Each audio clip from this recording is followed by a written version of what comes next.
A verdade da fé, sem rodeios. Reflexões com Ricardo Gondim. O que é a luz? A luz é um mistério, porque é o limite da velocidade compreensível no universo. A Bíblia fala muito em luz e usa a luz como metáfora para muita coisa. Primeiro, a Bíblia diz que luz é bom.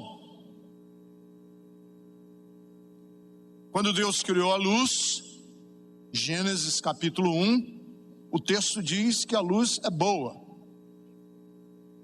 Mas por incrível que pareça, no mesmo texto de Gênesis, trevas também são boas. Porque quando Deus fez a separação da luz e das trevas, a Bíblia diz que viu Deus que isso era bom. Então, quando a Bíblia refere-se à luz no Gênesis, é óbvio que é uma linguagem metafórica. Porque luz é trazer a verdade, trazer as claras.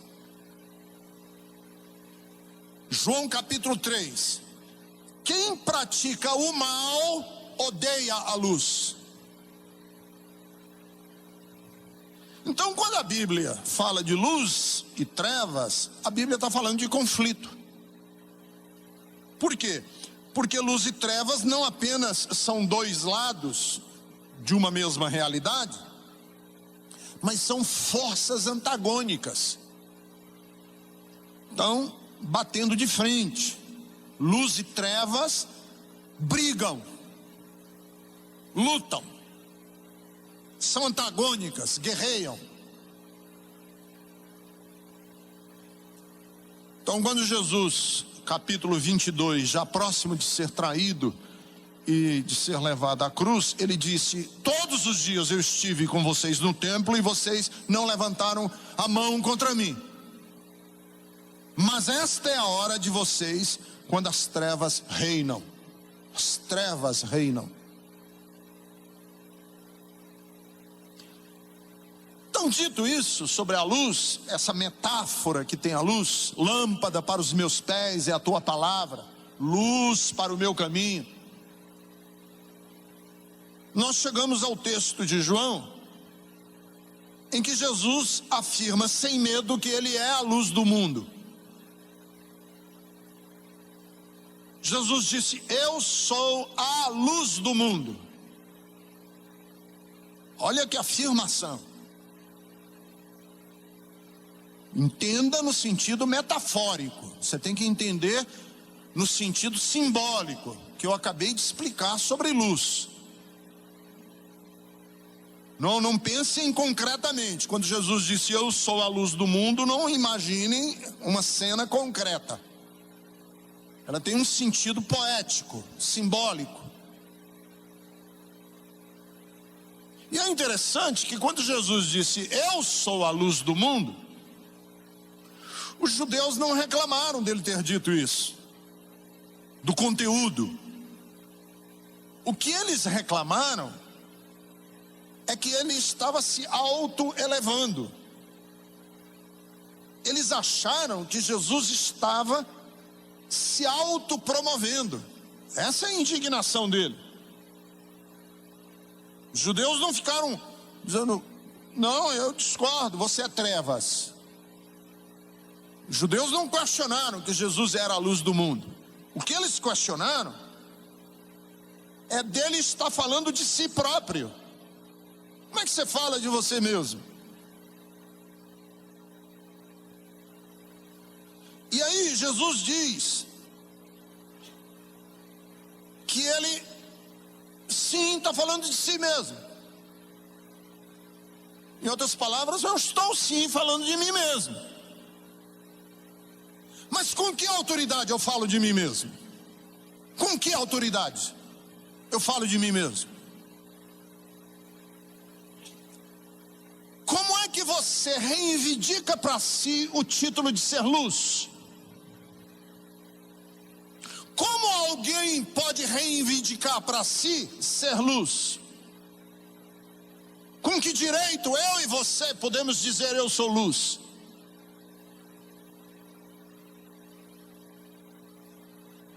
Versículo 14. Eu só posso dar testemunho de mim mesmo se eu souber de onde venho e para onde vou. Versículo 14. Respondeu Jesus: ainda que eu mesmo testemunhe ao meu favor, o meu testemunho é válido. Por quê? Versículo 14. Por que que meu testemunho é válido? Eu sei de onde venho e sei para onde vou. Segundo, eu só posso dizer que sou luz se eu tiver consciência que Deus está comigo. Veja o versículo 16. Mesmo que eu julgue, as minhas decisões são verdadeiras, porque eu não estou sozinho. O Pai, eu estou com o Pai que me enviou. Como é que eu posso dizer que eu sou luz? Se Deus estiver comigo.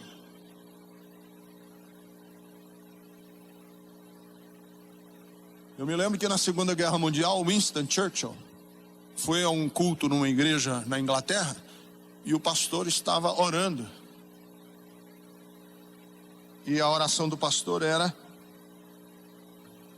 vamos orar para que Deus esteja do nosso lado nessa guerra. Winston Churchill parou o culto e disse: não, orar para que Deus esteja do nosso lado, não. Nossa oração tem que ser outra. Vamos orar para que nós estejamos do lado de Deus. Orar para que Deus esteja do nosso lado. Vamos converter Deus à nossa causa? Não. Vamos orar para que nós estejamos alinhados com a causa de Deus. Eu só posso dizer que eu sou luz se eu estiver alinhado à causa de Deus. Terceiro, só se pode acreditar que eu sou luz se houver outras pessoas que autentiquem o que eu faço. Veja o versículo de número 17. Na lei de vocês está escrito que o testemunho de 2 homens é válido. Alguém tem que concordar comigo. Quando eu era criança, meu avô dizia assim: Ricardo, se uma pessoa estiver fedendo, mande ele tomar um banho. Se 2 pessoas estiverem fedendo, mande essas 2 pessoas tomarem banho. Mas se o mundo inteiro estiver fedendo, lave o seu bigode.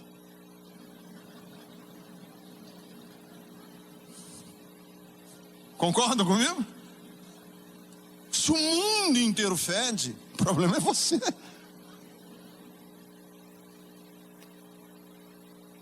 Quem anda comigo? Onde ele se senta? Dize-me com que andas e eu te direi quem és. Quem são seus parceiros? Quem autentica? Quem fala?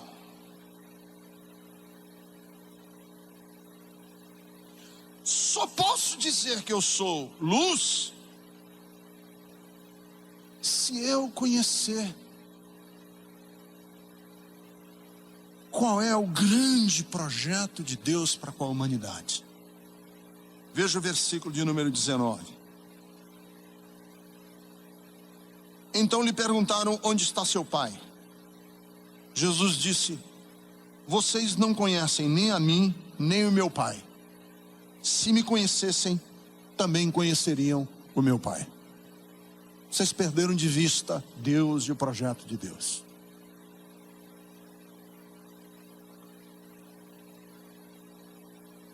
E é interessante que isso é a partir de Jesus. Mas aí Jesus mostra para os judeus Por que que eles, o auditório, quem o ouve, não consegue ser luz? Por que que eu não consigo ser luz? Onde está o impedimento? Onde eu atolo o meu carro? Por que que eu não consigo ser luz?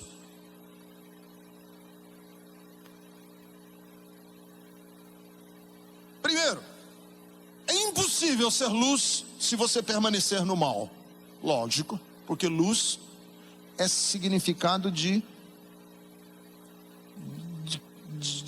cristalinidade de caráter. Quando você falar luz, não pense num negócio brilhando igual como a gente pensa numa luz. Pense numa taça de cristal, que você põe um facho de luz nela. Uma taça de cristal absolutamente limpa, que não tem uma impressão digital, não tem um cisco. Limpinha, uma taça de cristal limpa, que você põe um facho de luz nela. Ela é translúcida. A luz passa, vaza, sem dificuldade a taça de cristal. Quando a Bíblia diz assim, Jesus diz, eu sou luz. Quando Deus diz, Deus é luz e nele não há treva alguma, é que não existe cisco no caráter. Cisco no caráter. Não existe mancha no caráter, não existe impressão digital no caráter. Quando a luz passa, não revela nada. Então, versículo de número 21. É impossível alguém encontrar Deus residindo na maldade, no mau caratismo. Versículo 21. Jesus lhes disse, eu vou embora, e vocês procurarão por mim, e morrerão em seus pecados. Você está atolado no seu pecado, você não pode ir comigo. É um carro que atolou os 4 pneus na lama do pecado, não vai. Jesus disse, eu vou, mas você vai ficar. Porque luz significa exatamente essa migração. Você migra, você sai do reino das trevas, do obscuro, e vai para o reino do cristalino, do claro, do límpido. É impossível alguém participar da vida de Deus se não houver uma mudança de natureza. Veja o versículo de número 23. Versículo 23. Vocês são daqui de baixo, eu sou lá de cima. Vocês são deste mundo, eu não sou deste mundo. Eu lhes disse que vocês morrerão nos seus pecados. Se vocês não crerem que eu sou, de fato morrerão nos seus pecados. Se não houver uma mudança de sua natureza, daqui de baixo para a natureza lá de cima, você morre no seu pecado. Que o grande problema que nós temos não é sermos mais na nossa mente. Nós temos que mudar a natureza. O problema é que a nossa natureza está maculada, presa. Tem que mudar a natureza. Cristianismo é mudança de natureza. Mudança de natureza. Vocês lembram a fábula do escorpião que queria atravessar o rio e pediu o sapo que eu ajudasse? O escorpião estava na beira do rio, viu um sapo e disse, eu preciso muito atravessar esse rio para o outro lado. Você deixa eu subir nas suas costas? E você me passa para o outro lado? O sapo disse, você acha que eu sou louco? Deixar você subir nas minhas costas para atravessar o rio? Chegar no meio do rio, você me dá uma ferroada e eu morro. O escorpião disse, você é louco? Como que eu vou te dar uma ferroada no meio do rio? Morremos nós dois. Você falou, poxa vida, eu nunca tinha pensado nisso. Sobe, eu te atravesso. O escorpião subiu nas costas do sapo. E o sapo foi devagarzinho contra a correnteza. Começou a demorar muito. A correnteza do rio estava forte. O escorpião teve fome. E no meio do rio, o rabo do escorpião, aquele rabo assim torto, assim por cima da cabeça dele, ele crau, bem na nuca do sapo. Injetou o veneno, o sapo paralisou, estava morrendo afogado, os dois morrendo afogados no meio do rio. O sapo disse, você é louco? Você me ferrou e eu vou morrer, mas você também vai morrer, por que você fez isso? E o escorpião disse, porque esta é a minha natureza. Esta é a minha natureza. Cristianismo é a promessa de que a vida de Cristo é transplantada, transplante de natureza, em que uma outra natureza é enxertada em nós, para que eu saia desse atoleiro da maldade. Mas isso é impossível de acontecer, essa mudança, se eu mantiver o meu coração duro, inamovível, enquanto eu for um homem de dura cerviz. Veja os versículos 25 e 27. Quem é você? Perguntaram eles. Exatamente o que tenho dito o tempo todo, respondeu Jesus. Eu tenho muitas coisas para dizer e julgar a respeito de vocês, pois aquele que me enviou merece confiança, e digo ao mundo aquilo que dele ouvi. Eles não entenderam que eles estavam falando a respeito do Pai. Então Jesus disse, quando vocês entenderem, me levantarem, aí vocês vão entender. Não entendia. Mas por que não entende? Porque nós preferimos ficar nas sombras. Sabe aquele quarto de entulho que a gente tem na casa da gente? E aí o que Jesus diz é que enquanto esse quarto de entulho estiver em trevas, mantiver-se sem luz, nós não vamos entender nunca. Porque o reino de Deus não é uma coisa de compreensão mental, é de compreensão da alma e do coração. E aí Jesus diz o seguinte, que tudo bem, mas não pense em ser luz com arrependimentos tardios, que aí é o versículo 28 e 29. Quando vocês levantarem o Filho do Homem, aí vocês saberão que eu sou. Falando da morte, da crucificação dele, quando ele fosse levantado na cruz, aí vocês vão saber o que é. Mas aí é tarde demais.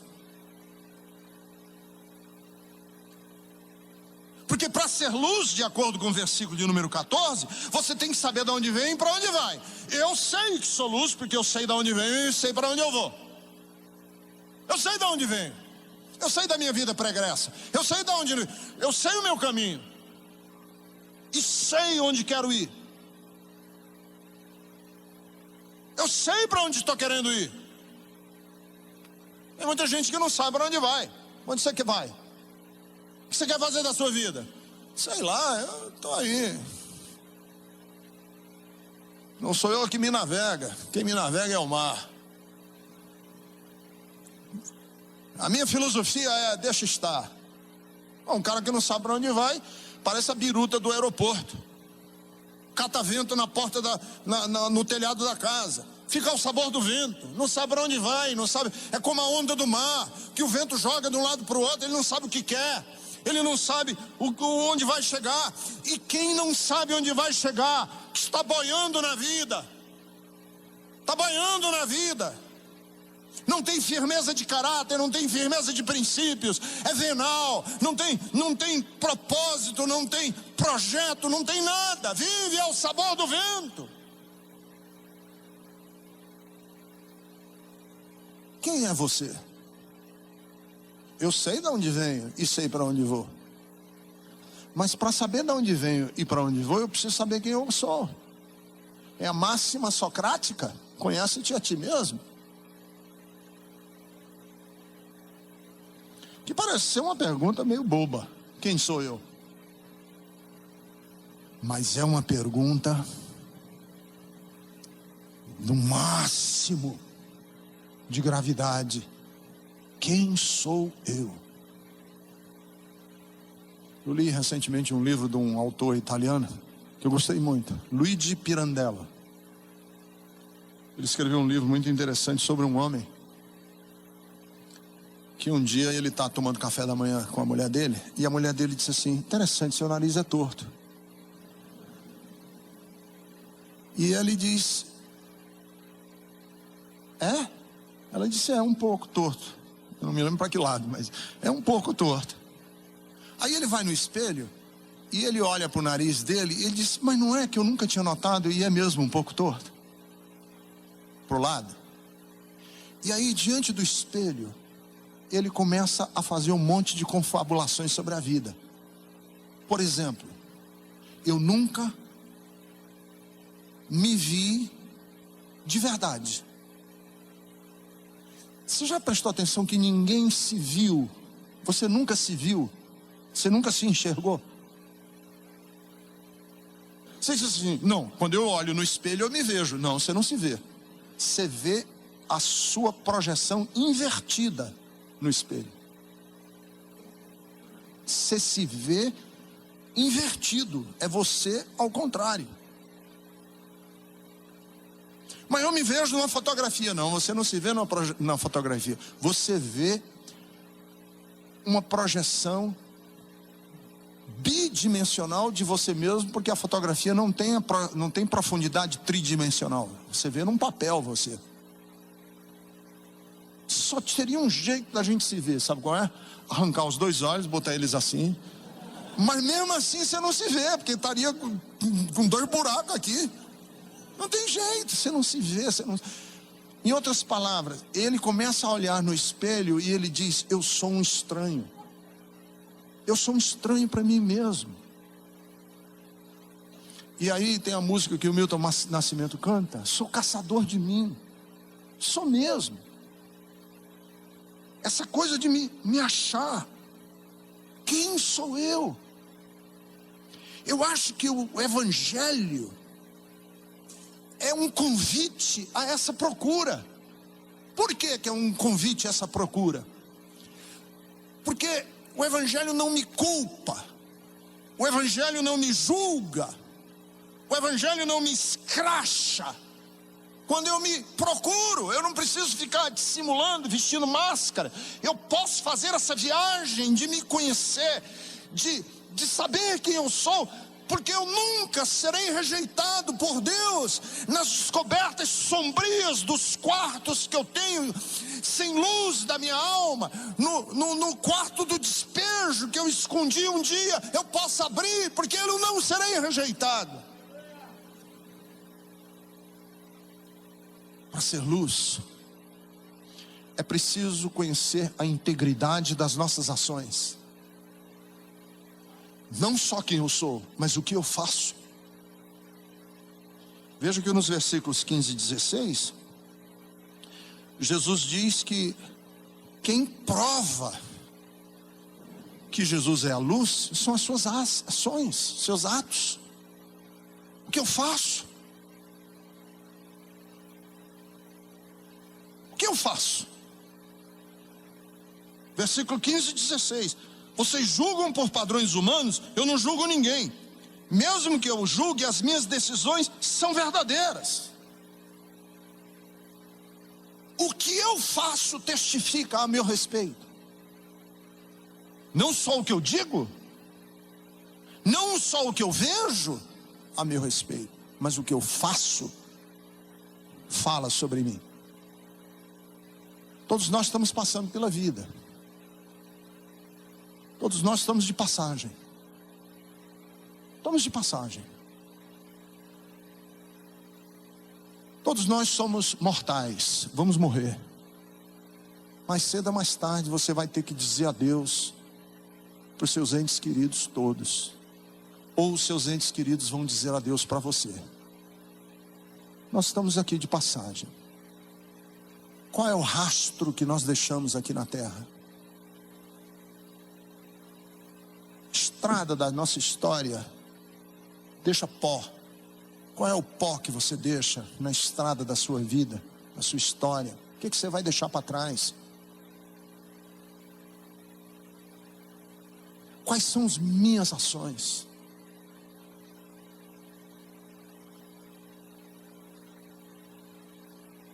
Qual é a sua filosofia de vida? Coloquei lá no Twitter. Não se preocupe se você estiver fazendo o seu melhor. Nem com resultado, nem com evolução. Faça o seu melhor. Para mim, uma das melhores definições de esperança é o seguinte: o que é esperança? Esperança é a força de lutar, não porque vai dar certo, mas porque vale a pena. Isso é esperança. Onde isso vai dar? Não sei, mas vale a pena. Você pode morrer, mas vale a pena. Vão te matar, mas vale a pena. Quem eu sou? O que eu faço? Isso define se eu sou luz ou não. Não se apresse se o triunfo depender de você fazer o que é certo. Não se apresse. Não tome atalhos na vida se o triunfo depende de você fazer o que é certo. Cara, vocês não imaginam as tentações que eu tenho. Pegar atalho como pastor. Pegar um atalho na vida como pastor. Pegar um atalho na vida como mulher. Pegar um atalho na vida como profissional. Nunca se apresse se o triunfo depende de você fazer o que é certo. Não se impressione com as dificuldades que lhe inibem de tentar. Não se acomode com o conselho dos covardes e com o incentivo dos medíocres. Não se acovarde com as afrontas de quem é pequeno e é ordinário. Porque em última análise, nós somos o que fazemos. Você é o que você faz. Por isso, oriente a sua vida por bondade, por solidariedade, por amor. Aí você me pergunta e diz: pastor, o que é orientar a vida por bondade, solidariedade e amor? É porque o amor é tardio para suspeitar, mas pronto para confiar. É tardio para condenar, mas é pronto para justificar. É tardio para ofender, mas é pronto para defender. É tardio para expor, mas é pronto para proteger. O amor é tardio para diminuir, mas é pronto para elogiar. O amor é tardio para exigir, mas é pronto para dar. O amor é tardio para provocar, mas é pronto para reconciliar. Se você quiser dizer: eu quero ser luz, pois então veja qual é o tipo de obras que você está fazendo na vida. E na Bethesda, pastor? Como é que a gente sabe se a Bethesda é luz ou não? Qual é a proposta, por exemplo, de uma comunidade que quer ser luz? A Bethesda quer desmascarar uma religiosidade egoísta por uma espiritualidade altruísta e consciente. Se uma religiosidade egoísta ensina a amar apenas os competentes, os bem-sucedidos, uma espiritualidade altruísta e consciente ensina a amar a todos sem distinção. Se uma religiosidade egoísta ensina a fazer do serviço de Deus um motivo de prosperidade e de ganho, uma espiritualidade altruísta e consciente ensina: busque a Deus sem troca. Se uma religiosidade egoísta ensina a evitar a tribulação, uma espiritualidade altruísta e consciente ensina: persevere na tribulação. Se uma religiosidade egoísta ensina a buscar o bem-estar, uma espiritualidade altruísta e consciente ensina: ajude os outros nas necessidades deles. Se uma religiosidade egoísta ensina a fugir da vida com emocionalismos baratos, uma espiritualidade altruísta e consciente ensina: procure maturidade espiritual e ser um homem livre e emancipado diante de Deus. Por isso que nós precisamos conhecer Deus. Para ser luz, nós precisamos conhecer Deus. Deus, nós precisamos te conhecer. E assim como eu tenho que fazer uma viagem para dentro e ser caçador de mim, eu tenho que fazer uma viagem para fora, para o alto, para conhecer Deus. Deus, eu quero te conhecer. Meu gabinete, minha sala é rodeada de livros. E um dia eu estava no meu gabinete rodeado de livros, as prateleiras lotadas, teologia de todo jeito, reflexão de todo jeito. E eu me lembro que eu joguei minhas costas contra o espaldar da cadeira assim. Olhei para os livros tudo e falei assim: Deus, quem és tu? Quem és tu? Quem é Deus? Que mistério insondável da riqueza, da profundidade, da altura, do conhecimento de Deus.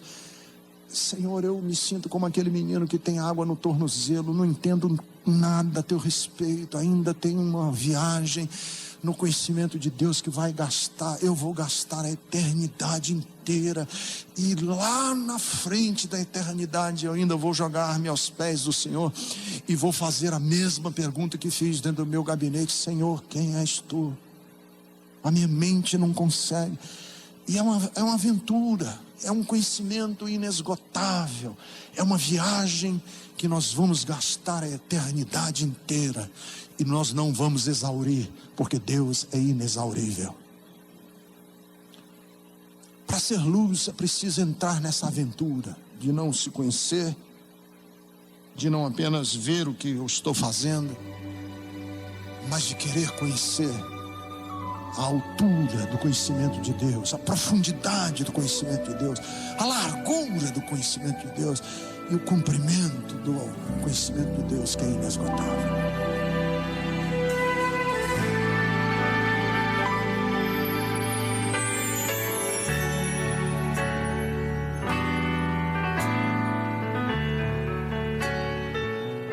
Pai bendito, ajuda-nos a cada noite, a cada dia, a cada mensagem, a cada reflexão. Ter a nossa vida agraciada por Ti, cheio do brilho que há em Cristo Jesus. Estamos próximos do Natal, momento de luzes, momento de pensar, refletir, momento de abrir o nosso coração, sermos envolvidos pelo Senhor e sermos contagiados pelo Seu amor e pela Sua bondade. Comunica profundamente a nós, Senhor. Cuida de cada alma, cada coração, cada vida e ajuda cada um, Senhor, a trilhar neste caminho da vida, em nome de Jesus. Amém.